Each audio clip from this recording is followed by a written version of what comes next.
अस्सलामुअलैकुम दोस्तों, तुसी वेख रहे हो मेरा पंजाब टीवी तो मैं तुहाडा मेज़बान मुहम्मद लतीफ़ खरल। दोस्तों सब तो पहले अपने चैनल करो सबसक्राइब ते नाल ही बैल आइकन करो प्रेस ताकि साडी हर नई आने वाली वीडियो का नोटिफिकेशन सब तो पहले तुहाडे वीरां तक पहुँचे।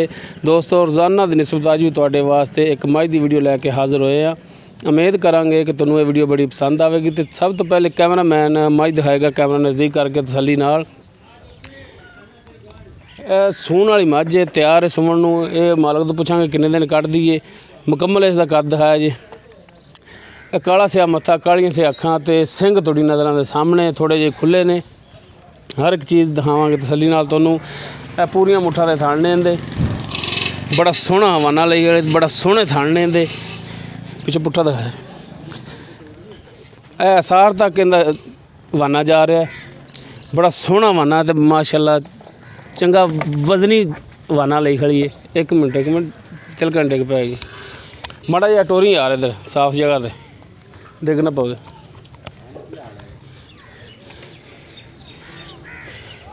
माशाअल्लाह बड़ा सोहना वाना ते बड़े सोहने थाने दे ते थोड़ा जिहा तोड़ के दिखाया जे कि तुरन दे विच कोई मसला मसैल ना होवे। छो माशाअल्लाह थब्बियां च हवाना इंदा, थब्बियां च थब्बे मेल।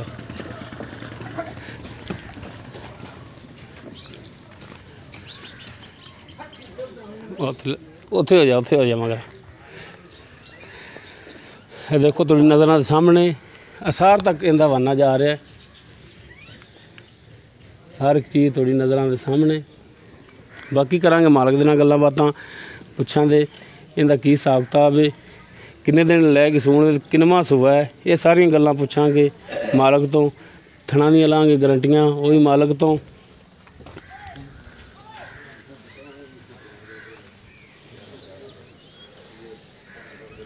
यह थोड़ी नज़रां दे सामने जी।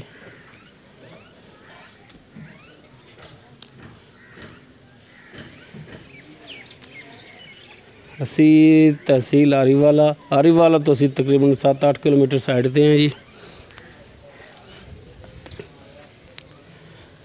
आओ जी जनाब इधर आ जाओ। अस्सलाम वालेकुम। पिछे हो जाओ माड़ा जा। की हाल है जनाब? अल्लाह का शुक्र जी। की नाम है जी अपना? मुहम्मद फारूक। अच्छा भाई फारूक, सब तो पहले तुसी ये दसना है कि मझ ने किनवा सूआ सूना हुण? मझ ने तकरीबन को चौथा को सूआ सूना है। ये पिछा नूं वेख के करना है, पिछा कोई लिखिया तो नहीं होया? नहीं लिखिया नहीं होया, सीधा मुँह करके दसी रखो। चौथा सूआ सूना है। किन्ने दिन लै जाएगी सूण दे विच? लै जाएगी कुछ 7-8 दिन।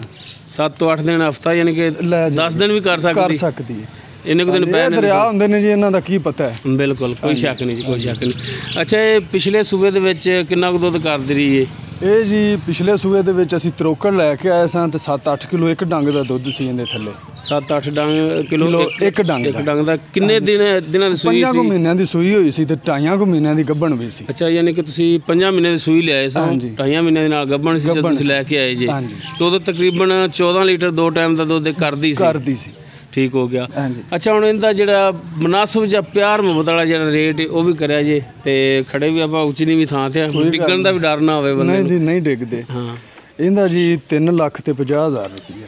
3,50,000 रुपया इनकी डिमांड करदे जो तुसीं ते साडे नाल इहदे विच कोई कमी पेशी रेट दे विच कर लांगे जी जदों कोई आवेगा प्यार मुहब्बत। क्योंकि रेट थोड़ा जिहा तुहाडा हाई है, ज़्यादा है ते कोई नहीं कर लांगे प्यार थोड़ा जिहा पन्नी जगह ते हो जाएंगे। कोई गल नहीं, करोगे साडे नाल? हो जाएंगे बिल्कुल जरूर। लो दोस्तों, भाई फारूक 3.5 लाख रुपया डिमांड कर रहे हैं तो उम्मीद है भी अपने नाल कमी पेशी रेट दे विच करनगे। दोस्तों उम्मीद करना तुहानूं साडी अज दी वीडियो पसंद आएगी। साडी वीडियो पसंद आवे लाइक करना, शेयर करना और अपने कमेंट्स का इजहार करना।